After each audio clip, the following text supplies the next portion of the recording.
What's up? This is the Friday Sports Riot. I'm Ryan Hoppy. And I'm Ryan Stuprich. To call the show, it's not too hard. What's the number, Super Rich? 630-403-5200. That is 630-403-5200. All right, enough of the shenanigans and the techno music. Ryan, who do we have on the phone line? From 670 The Score, we have Joe Ostrowski on the Illinois Center for Broadcasting hotline. Hey, Joe, what's up? Riders, were you really breaking down what the Grobber is mad about in life? Yeah, Grobber is always mad about something, isn't he? Yes, he is. Well, and it seems like over the years he's gotten more and more angry about every little thing, but I think it's pretty simple. Wouldn't you be angry if you, one, never sleep and you're talking to who knows who's out there between midnight and 5 a.m.? It's amazing. I like listening to Les because he's just so entertaining to listen to. But, man, those people that call in, are they from Earth? Like, they say the dumbest things. They're like, could Cleveland Melvin make it in the NBA? Like, what drug are you on? Like, what are you talking about? I hear from some really... sometimes I do that show right before Grobber between 10 and midnight. Right. Like tonight I'll be on at 10 o'clock. But, there's a switch that completely flips at midnight of the people that call in. We all hear from our wackos out there, or just people that it sounds like they've never watched any sports and for some reason are listening to the score. But, yeah, all of a sudden at midnight, they all come out. And my theory is it's the people working the third shift. And it's kind of those people that you hide away at night and working until 8 a.m. I don't want them interacting with other humans. Right. Okay, well, let's start off talking with the Cubs now. Emilio Bonifacio has had a really hot start to the season. He had, I think, 11 hits in the last 3 games. So do you think that he's a guy that they're going to be trading at the end of the year, or do you think he could be here all year? He's obviously not going to keep this up, so I'm not going to say if he keeps this up. Right. If he continues to contribute, yes, absolutely he'll be dealt. He's useful right now, and he's useful for teams that will be looking for a utility guy around the deadline like him or Nate Sherholtz, because he can play so many damn positions. With the start that he's had, and he's playing the outfield today, but my first thought was Darwin Barney, with the season he had last year, he needs to watch out. Listen, any veteran on here who's able to contribute, they don't help the Cubs in the long term. They're not part of the big plan. So if they can flip them for anything, they're going to do that. I don't think Sherholtz finishes out the season here. I don't think Bonifacio does, unless he goes back to what he was before, which is very likely. I don't believe he has a hit today. Yeah, he was 11 for 16 in the first 3 games of the season, which is absolutely insane. I'm looking right now. Yeah, he's 0 for 3 today. Yeah. His average is still 579. It's crazy. It's just nuts. But yeah, anybody. Samardzich's going to get dealt. There's a lot of guys that are probably going to get traded. Maybe Jason Hamill, too, who had a nice outing yesterday. Mm-hmm. All these guys that are not 25 or younger, if they're playing well, expect them to be gone. What is it about Cub fans where when it's like the first 2 games of the year, or even the first month, when these players just get to a hot beginning of the year, they're like, oh, these guys are going to lead us to a World Series, and then they just go back to being the same, like, journeyman players that they're supposed to be. Like, why do Cub fans just jump the gun and just get so excited? Do you think that's happening right now? Yeah, I've seen a lot of people on like Twitter saying that this is the future of the team. Emilio Bonifacio. Really? I swear to God, man, I don't know where it comes from. Like, are they just drinking too much? Like, they just really jump the gun, you know? See, I haven't heard that. I'll see if that's out there when I'm on the air tonight. But I haven't heard that much. I think there's a fine line between the excitement of opening day week, baseball's back, we missed you. It's been a long time. This is great. And then you have the success of a guy, something a guy's never done his entire career, not for a long period of time. I think there's a fine line between being excited baseball's back, being excited that you're seeing a couple players do things that you were not expecting, and keep in mind, they are 1 and 2. Yeah. We know the Cubs are going to be in that group of 3 or 4 worst teams in baseball. Exactly. Kind of ride that fine line. I don't have any issue with people being happy. I don't have any issues with Sox fans going out over their skis about Jose Abreu because there's a lot to be excited about. Be happy. Baseball's back. I'm fine with that. But if they're really mentioning playoffs or World Series for either of these teams, that's ridiculous. Yeah. And let's talk about Anthony Rizzo. He had that extra inning home run in the, I think it was the top of the 12th inning in that 16-inning game, and then the Pirates tied it up again. Do you think that we could see a lot of that from the Cubs, where they can take the lead in the extra innings and then just lose the game? Yes. Yeah. It's going to happen all year, Super Rich. Yeah. It's going to happen all season long. And that's where the Cubs and White Sox are going to lose games. It's going to be with that bullpen.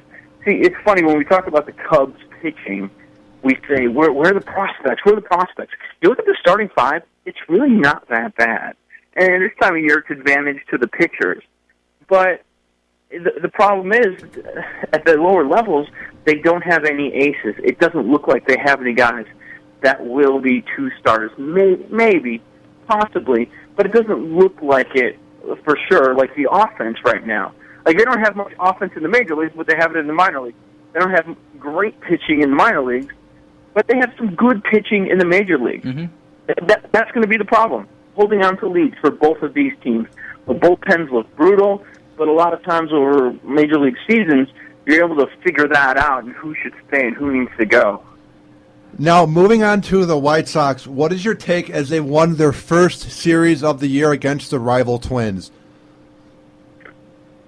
They're the Twins? Yeah. Well, like we were talking about, okay, be excited. You want to be happy about Jose Abreu? All right, fine. Who else is going to hit for you in this lineup? Diaz is not going to hit multiple home runs every series. That's just not going to happen. And as I just mentioned, the Cubs being one of the few worst teams in Major League Baseball, the Twins are there. And it's funny, the Twins are probably the only team, or maybe one of two teams that does have a better system than the Cubs. Same deal going on there. They're going young, they're stocking up their system, and people expect them to win in a few years. I'm interested to see what happens with this series in Kansas City. Eric Johnson not having a nice start. Gave up 3 runs in the first inning today. I'm more interested in that, because if you can compete with the Indians and the Royals and the Tigers, that's it. I mean, that's been the problem with the White Sox of late. They can't win any division games. And do you think that Robin Ventura is the right guy for the job here in the White Sox? Do you think that in a couple years when the Sox get good, at least when they hope they get good, do you think Robin Ventura is the right guy that can lead them through the playoffs? I guess so, because he just signed that contract extension, which I was very surprised by. I was too, yes. Yeah, it felt like Robin was going to be the manager for the final season, and he was just going to hand the reins over to Paul Konerko. I mean, because first off, that's what you have with the White Sox. It has to be a former White Sox player, as of late, that has to be a manager for the team. Whatever. I think that's a little ridiculous. But still really puzzled by why Robin Ventura turned down that extension that Rick Hahn offered him. And he said it because he wanted to make sure that Rick Hahn knew that he was the guy for the job, blah, blah, blah. I still don't understand that, why you would turn down security if you really want to do this job. It's April, so I'm not putting too much into how excited Robin is or every little decision that he makes this season. The right guy for the job, he can be. He certainly can be. But the question always is, does he want to be there? He says he does. He says all the right things. So, I mean, it's so tough to judge managers. Like, how do you judge managers? You judge them how they use their bullpen, how they make different moves throughout a game, how they handle the rotation. Like, how do you judge them? Because baseball is different. Head coaches in basketball and football. You know, in football, you have coordinators. They're a huge part of the game. Our managers? Probably not. And let's talk about the Final Four, because again, tomorrow night we're going to have the 2 games. Who do you have going to the championship game? Who do I have going, or who do I want to go? Well, I guess both. Reasons. Yeah. I'm in a survivor pool, and I need a couple teams to win, but I don't think they're going to win. I could see a matchup of the old school blue bloods here, Right. the good old boys here, and I could very well see Florida, Kentucky. But, I'm going to say Wisconsin's going to beat Kentucky. Okay. And what is it with about the senior-laden Badgers going against the freshmen? I don't know how much longer Kentucky can play this hot as they continue to play their best ball of the year. I don't know how much longer this can go, but it's going to be a really fun game. And I'm not saying that there's no chance UConn can win this game. But if I had to put money down, I would say it's going to be Florida, Kentucky. I hope that does not happen. I'd like to see Wisconsin get in there. Really happy for Bo Ryan making his first Final Four. I mean, he was so genuinely excited over the last week. So I think that's great. It's great for Big Ten area if Wisconsin can get this done. And who doesn't like Bo Ryan, Right. he's so likable, Yeah, he's a good dude. All my interactions with him have been very positive. Really nice guy. And what was your take as Aaron Harrison was the hero for Lexington, Kentucky? What went right during that three-pointer that was the game-winning shot? Oh, man, you're going back a week on me. I just want to get your take on it. I was amazed by it. Yeah, here's what's interesting. Here was my biggest takeaway from that game. By the way, after the first couple rounds that everybody gets excited about, how awesome was the college basketball? I've been critical all year of college buckets, and those first 4 days where there's a lot of excitement because you have all these games, you have all these mass amount of games, just one after one after one. The basketball sucked. It was terrible to watch. So once we got down to the Sweet 16, pretty much every game has been great and so much fun to watch. You don't have teams going 0 for 10, 0 for 15 on three-pointers like we saw in those first couple rounds. The basketball is absolutely terrible. But we found out, there still is, even with the one-and-done era, there is some still really good basketball being played at the college level. So, Kentucky's been so much fun. I was one of those people ripping the SEC, and now you're taking a look at it. You have two SEC teams in the Final Four when only 3 SEC teams made the tournament at all. So, like I was mentioning, it could be an all-SEC championship. So I'm really pumped for tomorrow night. And now, since it is the end of the week, I want to ask you, do you have any fun plans for the weekend? No. No, my life doesn't suck, but it's fine. I've got the late show tonight. Mm-hmm. Then tomorrow, I've got a show on Sunday as well. I'll be on after the Sox game with Adam Hogue, so it'll be like a 5 to 9 show. So you know how it is when you have a show. You got to prepare all day for it. People don't realize that you're preparing multiple days for one show. And so tomorrow, I can't miss the game. I'll be watching the college basketball. Then the Cubs and Sox are playing at the same time, I think at 1 o'clock. So it's going to be pretty much all sports for me tomorrow. I do have a, quote, play date set up. Nice. But the sun is sick, so I don't know if that's happening. And now, since you and Adam Hogue do the show regularly on the weekend, how much prep does it take to get the show ready? Because I feel like some people who listen to the radio just think, oh, they just turn on the mics and magic happens. Yeah, how much prep do you guys go through? If you have a 4-hour show, people think you work 4 hours. That's not the case. I don't have a regular show with Adam, but we did host last weekend, so it may turn into a regular deal. I couldn't tell you how many hours. With the information age, Hoppy, you're on there all the time. You can't miss. You can't miss anything. You feel like you're working all the time, and I'm not going to complain about it. Career path of my choice, and it is a lot of fun. But this time of year is nuts because you can't miss any Hawks games, can't miss any Bulls games, no Cubs, no White Sox. You have to see all of those games and watch a lot of the storylines going on and the coverage. And we've just been dealing with college basketball, too. And, of course, the rest of the NBA, because we're heading into the playoffs. And, it's great, it's fun, but it takes just about every free minute that you have to keep up. Well, it sounds like a lot of fun, and we'll look forward to listening to you this weekend. And thanks for coming on the show, and we'll talk to you a little later about some sports coming up in the next few weeks, okay?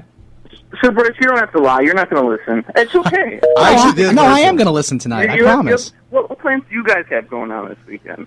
Well, we have our show from 3 to 6 a.m., and I usually listen to it in the afternoon anyway. People ask How me do you how I do do that? It's not hard. I drink coffee, and I want to make it in radio, so you just push. The hard part is when you're driving home at like 6 a.m., Yeah. and you're by all the drunk drivers, and you're driving just like them because you're been up for 18 hours, but you don't want to get pulled over. Like, once you make it and you're home safe, you're like, yes, mission accomplished. Now time to go to bed. I worked overnight for about 6 months, so I did that midnight to 6 a.m. shift. Brutal. It was awful. It was very easy to get depressed because it was during the wintertime, fall and winter. You don't see the sun ever. No, you don't. With your sleep time, it's terrible. But I certainly remember those days working overnight shifts and all that. So good for you guys. I can't imagine you get any callers at that time. We've had a few, and they all sound drunk, just like Wes's show. If I'm ever up, I will call in. Is it music or is it talk or what? It's like FM talk, like edgy FM talk with like top 40 songs from like the last 10 years. It's like a throwback show. It's a lot of fun. You would like it. Cool. Sounds good, guys. All right. Have a good weekend, Joe. Take care. And that was Joe Ostrowski of 670 Scores. He came on the show. The Friday Sports Riot on sportstownchicago.com.